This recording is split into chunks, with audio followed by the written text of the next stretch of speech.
escolhe as pessoas, né? É isso que vai ser questionado lá fora. É dessa forma que vai ser questionado. E a gente tem que ter a consciência, né, para responder, né? Para responder.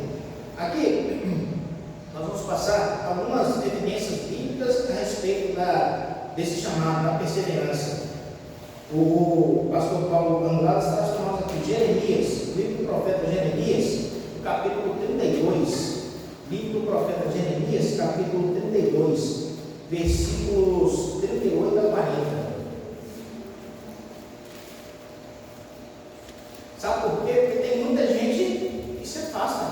Não tem gente que se afasta da igreja? Né? De Deus a gente não se afasta, né? Nunca. Mas da igreja, às vezes a gente se afasta. E a gente, como está disse aqui, ó, a gente é questionado, né?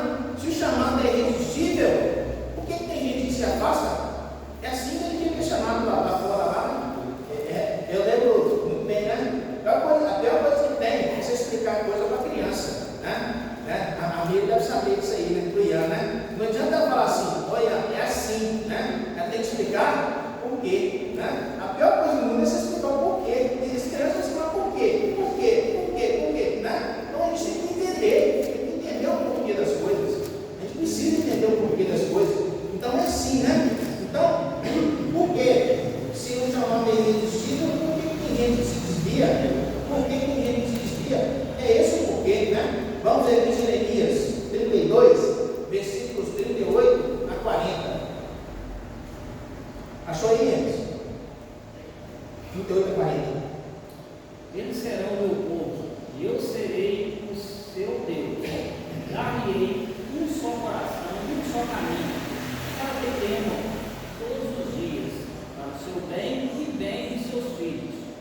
Farei com eles aliança eterna, segundo o qual não deixarei de lhe fazer o bem, e porei o meu temor no seu coração, para que nunca apartem de mim. Alegre-me-ei por causa deles, e lhe farei bem. Plantá-lo-ei firmemente nessa terra, de todo o meu coração e de toda a minha alma.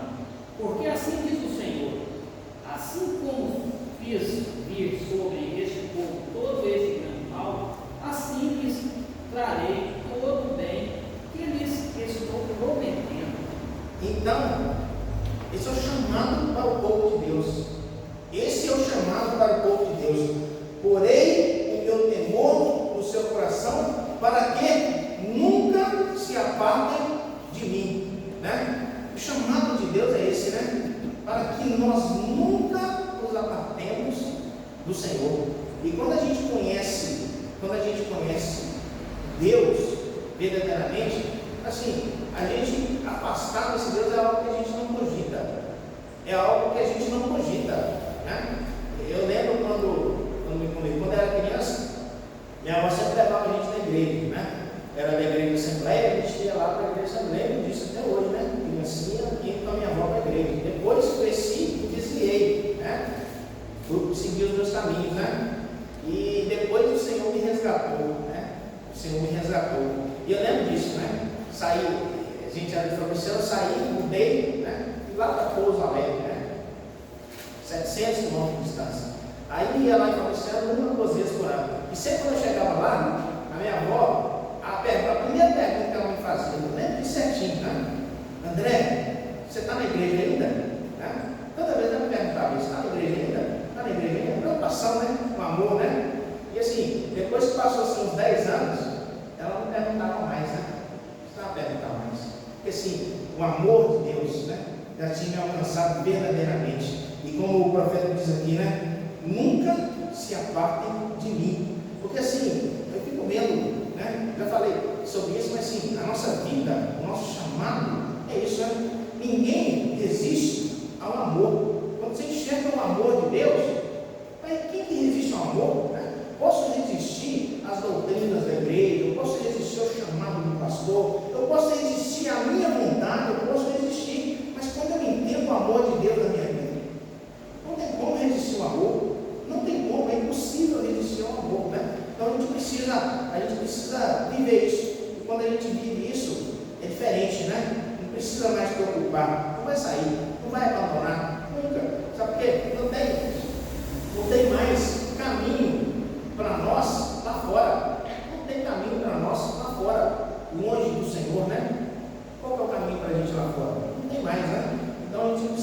preocupar com isso. No Evangelho de João, para nós também, o Senhor Jesus traz um ensino, alguns ensinos para nós em relação ao chamado, né? Ao chamado. Vamos pegar aqui o Evangelho de João, capítulo 5. Vou pedir um Marquinho para ler para nós. João 5, 24. O Ricardo vai ler todos no João. João 6, 47. E a Miriam vai ler para nós o 6, 51. 5, 24, 6, 47 e 6, 51. Vamos lá? Começando no 24. Em verdade vos digo: quem ouve a minha palavra e crê naquele que me enviou tem a vida eterna. Não entra em juízo, mas passou da morte para a vida. 6, 47. João 6, 47. Amília, 6, 51. Sim. Lê para nós, Paulo. Eu sou o pão vivo que desceu do céu. Se alguém dele comer, viverá eternamente. E o pão que eu lhe darei pela vida do mundo é a minha carne. 6, 47. Em verdade vos digo: quem crê em mim tem a minha vida eterna. Então, assim, né? O Senhor Jesus se revelando. Aquele que beber dessa água, aquele que comer desse pão, aquele que crê em mim, vai viver para sempre. O chamado é para a eternidade. O Senhor não nos chama para caminhar. Vamos caminhar comigo 1 ano, 2 anos, 3 anos, 10 anos, 70 anos. Né? O Senhor nos chama para a eternidade. O Senhor nos chama para a eternidade. É esse o nosso chamado. É essa a nossa convicção. Né? Deus nos chama para eternidade, né? Então, assim, é essa a nossa jornada. Eu lembro de uma história interessante, né? Como é que a didática ela funciona, né? Eu lembro eu estava numa pousada e era do lado da igreja, né? Aí no domingo de manhã, né? De férias, crente pecando, não foi para a igreja, mas assim, a sala das crianças era do lado do quarto. Eu estava escutando a professora dando aula para os meninos, as criancinhas lá. Aí ela falou assim: quem quer ir para o céu? Aí eu falei, todo mundo, né? Eu falei assim: como é que vai ser o céu? Aí eu falei, o céu vai ser muito bom, tal. Assim, aí ela falou assim: o céu, as ruas do céu são ruas de ouro, né? Que coisa bacana. Aí ele perguntou assim: o que vocês vão fazer? Aí eu acho que ele falou assim, não falou lá, pensar, eu vou pegar o ouro lá do céu para mim, né? As crianças, uma rua de ouro, vou pegar o ouro para mim, né? Ele falou assim: não, no céu você não pode isso, no céu não pode roubar, não tem nada assim. É um ensino, né? Então é essa didática, né? Que a gente precisa ter, que a gente precisa entender, né? Se eu ver um baú de ouro, o que eu vou fazer, né? Eu vou pegar o ouro, é natural, né? E as crianças são sinceras, né? As crianças são sinceras, né? Talvez a gente assim, doido para falar que ia pegar, mas a gente não pega, não fala, né? As crianças não falam. Então a gente precisa entender isso, né? E saber, né? Que o chamado de Deus é para essa glória eterna, né? Isso que Jesus se revela para nós, um chamado para eternidade, para sempre, né? Então, essa força, essa perseverança, ela não depende de nós. Essa perseverança, ela não depende de nós, sabe? Porque se dependesse, seria isso, né? A gente ia ficar preocupado, né? Opa, né? Como é que vai ser lá no céu? Eu quero sentar do lado direito, né? Não era isso que os apóstolos estavam discutindo, né? Quem vai ter a primazia, né, lá no céu? Quem vai ser o mais importante? Quem vai morar mais perto de Deus? Assim, o Senhor Jesus ensina didaticamente, né? Quer servir? Você quer ser o maior? Você quer ser o maior no mundo dos céus? Você tem que ser o menor aqui. Então, assim, é isso que a gente tem que viver, né? Na nossa caminhada. E o texto continua aqui, nós temos vários outros textos, e o ensino para nós sobre a perseverança é esse, né? Deus nos chamou e nos chamou para sempre, e nada vai nos tirar das mãos de Deus, nada vai nos tirar das mãos de Deus. Não tem nada mais importante para nós do que servir a esse Deus, né? Eu tenho visto assim, algumas discussões hoje, né? Infelizmente a gente está passando por isso, né? A gente viveu um período muito ruim, né? Porque assim, tem gente que não é da igreja falando da igreja. E isso é muito ruim, né? Tem gente, né, da política falando da igreja, mas eles não são da igreja. Eles não vivem, eles não conhecem a igreja para falar da igreja. Então assim, você falar de algo que você não conhece, é muito difícil você falar. Vai falar bobagem. Quantas bobagens têm sido ditas a respeito da igreja na nossa atualidade? De gente que não vive, não conhece a realidade. Não é chamado de Deus para viver a igreja, né, como o corpo do Senhor. Alguém aqui ousaria falar mal da igreja do Senhor? Ninguém. É só quem conhece, é só quem não vive, quem não sabe, né? E, infelizmente, a gente tem vivido isso. Então a gente precisa, né, nessa nossa caminhada, a gente mostrar o nosso lugar, né? A igreja primitiva, Atos 2, era uma igreja que contava com a simpatia de todos, né? Não era só dos crentes, era de todos, porque é uma igreja relevante, né? Então a gente tem que mostrar a nossa relevância, a importância do nosso chamado, da nossa caminhada com Cristo. Não é a nossa caminhada com placa de igreja, não é a nossa caminhada com o pastor fulano e tal, é a nossa caminhada com Cristo, o nosso chamado. É isso que a gente tem que demonstrar, a nossa força e a nossa relevância, para que o mundo veja isso, né? Fala assim, né? A igreja lá, verdadeiramente, igreja do Senhor, né? Igreja de Deus.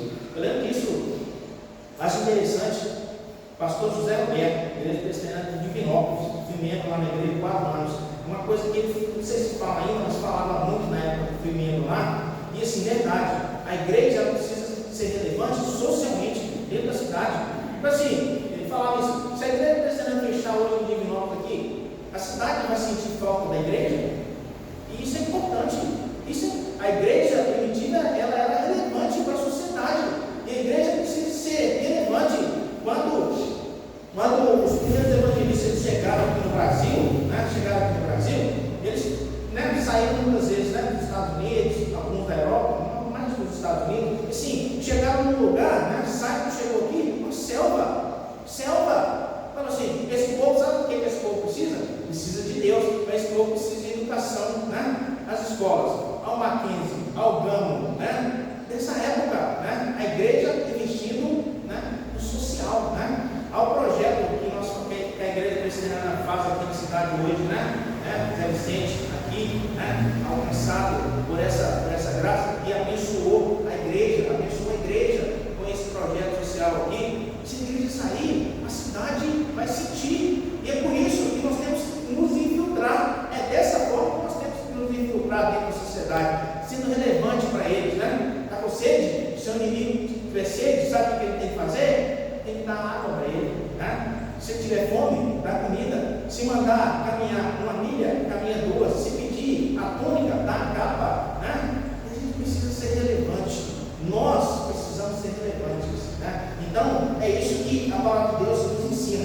E quando a gente tem propósito, a gente não vai desviar, né? A gente não vai desviar. Quantas vezes, né?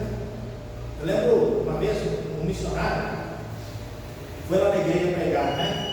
Lembro de certinho, Pedro do Borel, né? Não sei se o Márcio conhece, mas na década de 90 foi muito conhecido, né? Tinha um projeto social lá no Rio de Janeiro, no Morro do Borel. E eu lembro disso certinho, ele falando lá na igreja, lá, porque assim, vocês acham que nós não somos atacados diariamente? Ele falando, e é verdade. Você acha que o traficante não vai lá oferecer dinheiro pro missionário, não? Você não vai lá, Márcio, né? Vai lá.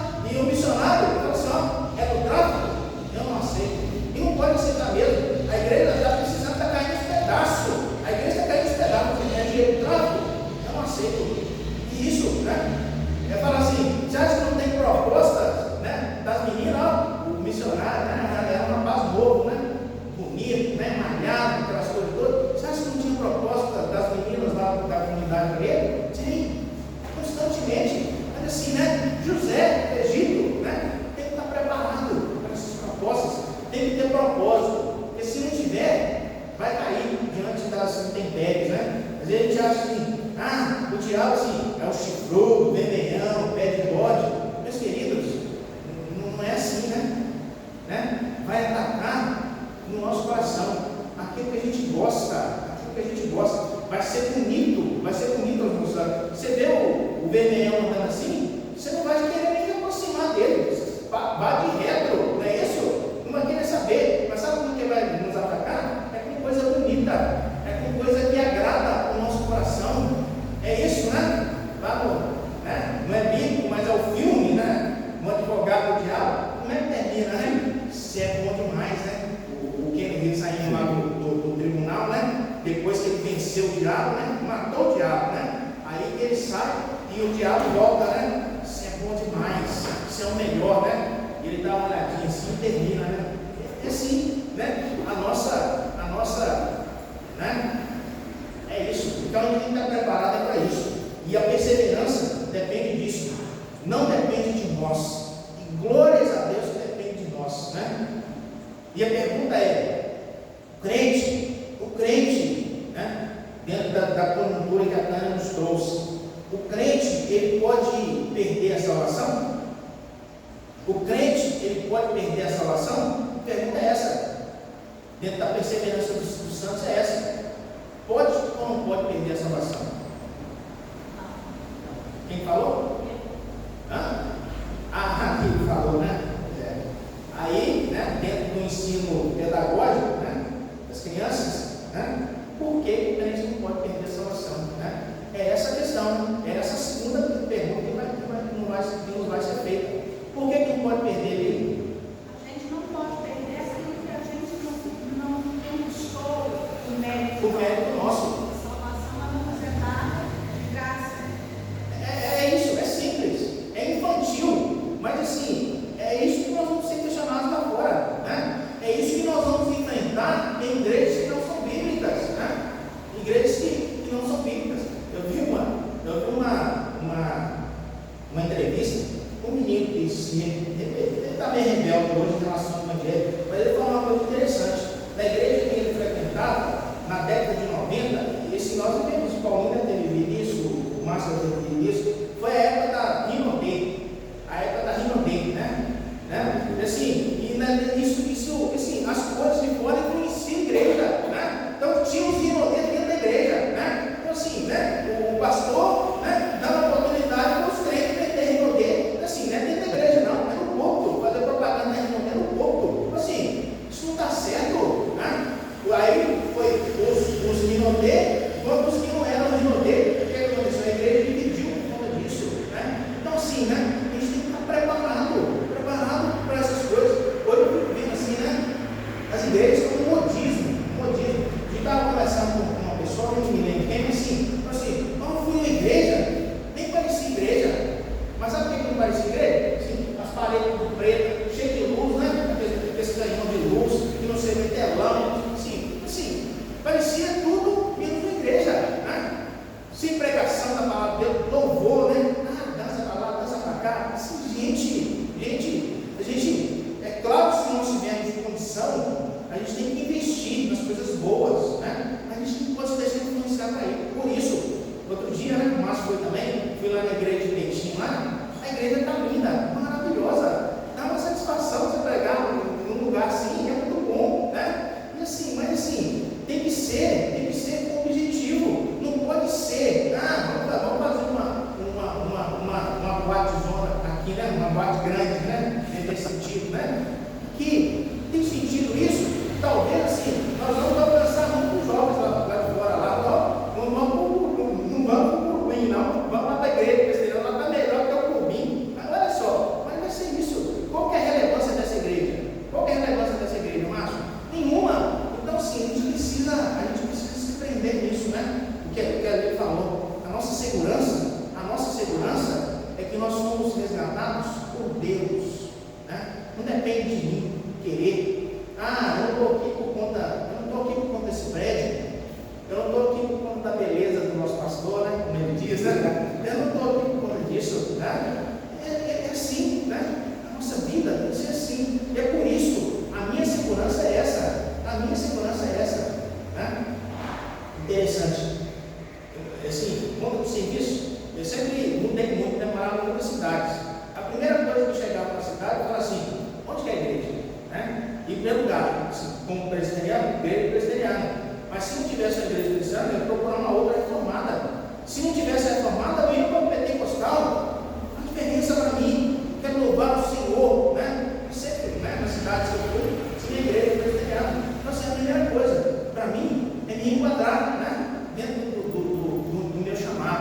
Eu lembro que o Vitor era pequenininho, ele falava assim, nós vamos mudar. Ele falava assim, tem shopping lá na cidade? Quem saber do shopping, né? As crianças, né? Mas é assim, né? A gente precisa procurar o nosso lugar, né? Nós temos aqui, né, um amigo nosso aqui que está nos visitando, né? Que a filha está fazendo uma prova aqui. E eu vivo muito isso, sabe? Às vezes eu saio para fazer prova e faço isso, né? Termino às 6 horas, né? Vou correndo, dá tempo de pegar o culto ainda, né? E vou para a igreja, né? Já faço muito isso, né? Às vezes não consigo, né? Cabeça da gente fica tão ruim, né, Zé? Cabeça fica estourando, você chega, filho. Você chega e depois você perder até o voo de volta. Você não sabe nem onde é que você está, né? Muitas vezes você está com o doutor, né?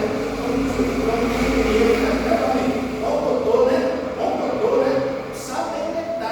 Mas sempre gosto disso, né? Prova de manhã, na verdade, não faço isso não. Esse dia para a igreja escola dominical, porque assim, acaba ficando muito tarde, né? Sai, né? Está na cidade que você não conhece, mas sempre quando de tarde termina mais cedo, eu gosto, né? Ir para a igreja, visitar, conhecer novos irmãos, né? Até outro dia fui fazer um curso, estava mais tranquilo, fui na igreja lá de São José dos Campos. E como a gente sente a diferença, né?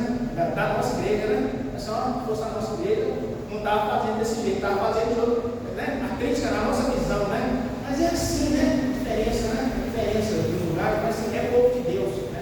A igreja cristã, a primeira igreja cristã de São José dos Campos, diferente da nossa, né? Mas sim, é povo de Deus. Então a gente precisa entender isso. O nosso chamado, como a gente disse ali, é um chamado de Deus, e assim, para a eternidade, de Jeremias, do Senhor Jesus, lá em João, é um chamado para sempre, um chamado para a eternidade, que não depende de nós, nessa caminhada.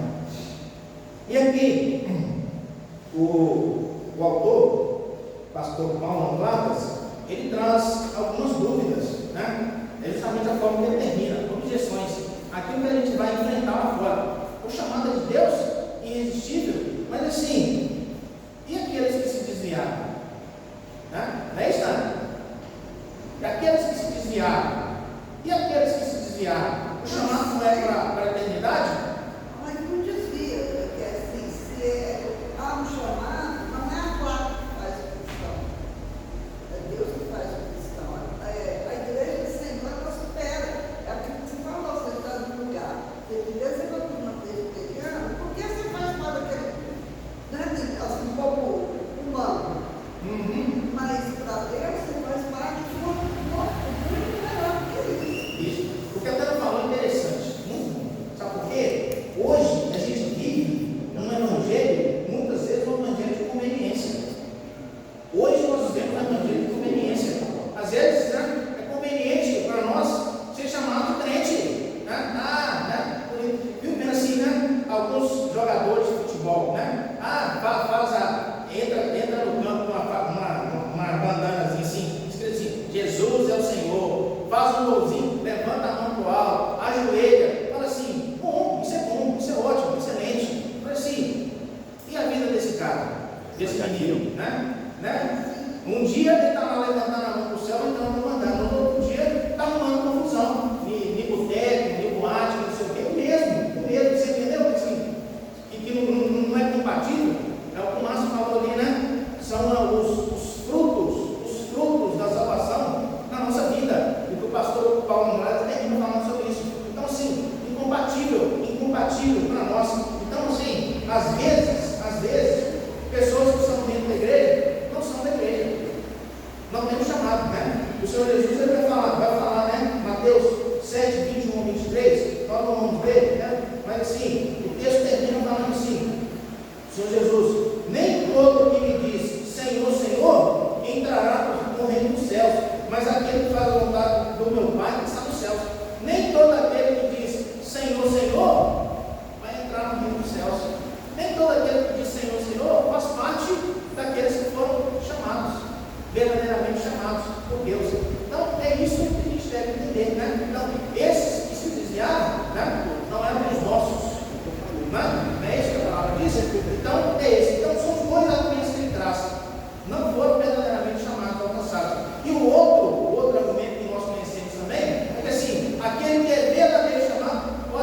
pode se desviar?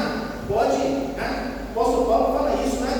Aquele que pensa estar de pé, veja que caia. Nós estamos sujeitos à queda. Nós estamos sujeitos à queda, né? Um dia, né? Eu não devia falar isso, não vou falar, né? Assim, você acha que o delegado não recebe proposta, não? Né? Graças a Deus ele recebe poucas, né? Teve um dia, um menino, eu lembro disso certinho, né? Nós prendemos ele, o pessoal prendeu ele 2 vezes. Uma vez, numa confusão que ele arrumou com a esposa, e na segunda vez foi. Não, uma vez foi uma arma, ele estava com uma arma, e prendeu, tal, fez a fiança e saiu e foi embora. Aí na outra vez foi preso de novo, com o problema da esposa, tinha brigado com a esposa, prendeu ele para lá, né? Assim, aí eu ia lá, você de novo, eu disse, não, doutor, é a segunda vez que eu estou aqui, o senhor de novo, né? Aí no final lá, ofereceu para o escrivão, né? Começou a falar lá, aí sim, eu sei que no segundo crime, eu não lembro o que era direitinho, não tinha como arbitrar a fiança, não podia arbitrar a fiança, né? 422 lá, você primeiro não permitia a fiança. Aí falou assim, não tem um jeitinho não? Aí sim, a resposta nem foi minha. O escrivão falou assim, não faz isso não, que vai piorar a sua situação. Né? O escrivão falou para ele, não faz isso não, que vai piorar a sua situação. E não piorava, né? Além de responder pelo crime, responder pelo corrupção ativa. Mas assim, é isso que nós temos que entender. Nós somos confrontados o tempo todo. Nós somos confrontados o tempo todo. E nós temos que dizer não. E quando a gente está lá, filho, a última coisa que a gente pensa é em Deus. A última coisa que a gente pensa é em Deus. Sabe por quê? A gente pensa em nós. É no nosso bem-estar, é no nosso querer, é na nossa, né? Como diz o filósofo, o Gerson, né? É querer levar vantagem em tudo. Faz parte do nosso coração, como o apóstolo Paulo diz, né? Da concupiscência da nossa carne. Faz parte de nós. Então, assim, e é isso que a gente tem que entender, né? É isso que a gente tem que entender. Alguns que estão dentro da igreja não fazem parte do reino dos céus. Isso. E outros, a segunda parte do reverendo Paulo Andrade traz é isso, né? É gente que vai cair momentaneamente, mas que assim, vai se lambuzar, né? Como um filho pródigo, se lambuzou na convivência com os corpos. Não foi isso, Márcio? Se lambuzou. Sabe a conclusão que ele chegou? Pessoal, aqui não é meu lugar, eu vou voltar para a casa do meu pai, né? É isso. A queda não é jamais definitiva para aqueles que são salvos, né? Para entender, né, a importância de estar diante da casa do Pai. Para a gente encerrar, tem um texto que o reverendo Paulo Andrade traz aqui. Esse aqui a gente vai precisar de ler, porque assim, as pessoas lá fora, elas nos confrontam com esses argumentos genéricos, mas tem gente lá fora que conhece de teologia, conhece de Bíblia, e vai nos confrontar, não é com o que ele acha, vai nos confrontar com o que a Bíblia fala assim, mas a Bíblia não fala isso? Está escrito lá na sua Bíblia? E aí, vamos pegar esse texto só para a gente encerrar, Hebreus capítulo 6,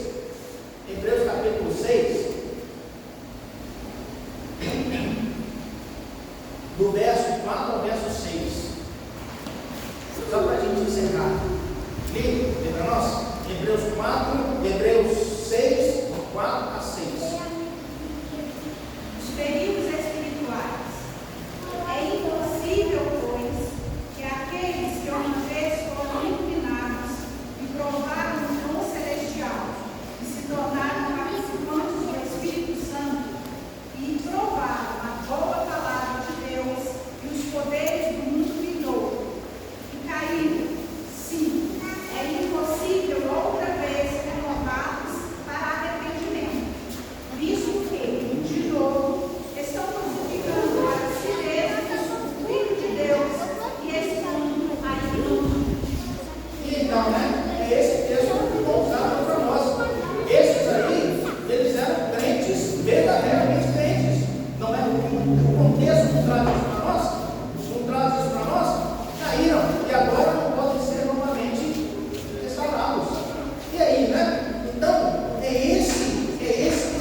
quebrada, há também de madeira e de barro, alguns para a honra, outros, porém, para a desonra.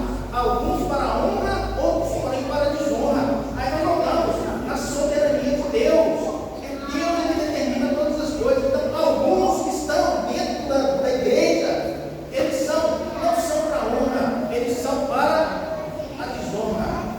Então, sim, é o motivo. E aqui, o reverendo Paulo termina dessa forma. Ele termina dessa forma. E dentro daquilo que o Márcio falou no início da nossa lição aqui, nós temos que nos preocupar, sim. Temos um chamado, nós temos sim. Nós vamos decair da graça? Nunca. Porque o chamado nosso é para a eternidade. Mas nós temos que estar preparados, sabe para quê? Para viver uma vida de honra, de glórias ao nosso Deus. Porque nós podemos sim, né? Nós podemos sim desonrar ao nosso Deus, ao nosso chamado, como vasos de desonra, Então, assim, é essa a nossa preocupação. Não é de perder a salvação, mas é de saber que nós podemos cair, envergonhar a nossa igreja, envergonhar o nosso irmão, e principalmente envergonhar o nosso Deus, o nome do Senhor. Sabe por quê? Quando o Márcio faz alguma coisa, se fizer alguma coisa errada aqui na cidade, a primeira coisa que eu vou falar assim, ó, é o pastor da igreja presbiteriana. Se eu fizer, é o presbítero da igreja presbiteriana. Se o Zé Vicente fizer, é o diácono da igreja presbiteriana. Se o Ricardo fizer, é o membro da igreja presbiteriana. É assim, nós representamos, e nós não representamos a igreja, nós representamos o reino. Então nós temos que, nesse sentido, nós não vamos perder jamais a salvação, mas nós podemos ser vaso de desonra para Deus. E é isso que o nosso coração quer, é isso que nós devemos buscar, né? Essa deve ser a nossa busca, honrar o nome do Senhor em todas as situações. É agradável ao meu coração? É, mas vai trazer honra ao nome do Senhor? Se não, eu não quero. É esse o nosso parâmetro, é esse o nosso padrão. E que o Senhor possa nos abençoar, nos fortalecer, para que nós vivamos com a garantia da nossa salvação, mas buscando para sempre honrar o nome do Senhor e preparados para as intempéries que nós vamos ter na nossa vida, na nossa caminhada todo dia. Vai ser fácil? Né? Eu lembro isso aí, o Márcio falando com o cão, né? Ô Márcio, parece que depois que eu prometi está tudo pior, né? Parece que era ruim, ficou pior. Não foi isso, Lucão? O Márcio falou assim, fica tranquilo, fica calmo, vai ser pior ainda, vai piorar mais ainda. E é assim, né? É assim, porque Deus, Ele nos prepara para tudo. Ele nos prepara para o pior, E quando nós estamos preparados, quando vem as bênçãos do Senhor, é só glória, não, Lucão? É só glória, é só bênção, né? Que Deus possa nos abençoar. Vamos encerrar, os meninos estão aqui, vamos fazer uma oração, só para encerrar a nossa classe. Vou pedir um Marquinhos que coloque o pé, faça essa oração, agradecendo a Deus pelo ensino. Santo Deus, amado Pai, nós te agradecemos, Senhor, pelo Deus bom e maravilhoso que o Senhor tem sido em nossas vidas. Obrigado, Pai, por esse ensino, que nós possamos, Senhor, aplicar esses ensinamentos em nossas vidas e quando formos questionados, Senhor, nós podemos passar a visão correta da palavra do Senhor para as pessoas. Muito obrigado, Senhor. Continua abençoando a vida do nosso presbítero, que ele possa ser esse homem virtuoso na tua presença sempre, Senhor, onde quer que ele esteja. Abençoe cada pessoa que aqui está, abençoe os membros dessa igreja, os líderes, e que o Senhor prepare, Senhor, ensinos maravilhosos assim, para a nossa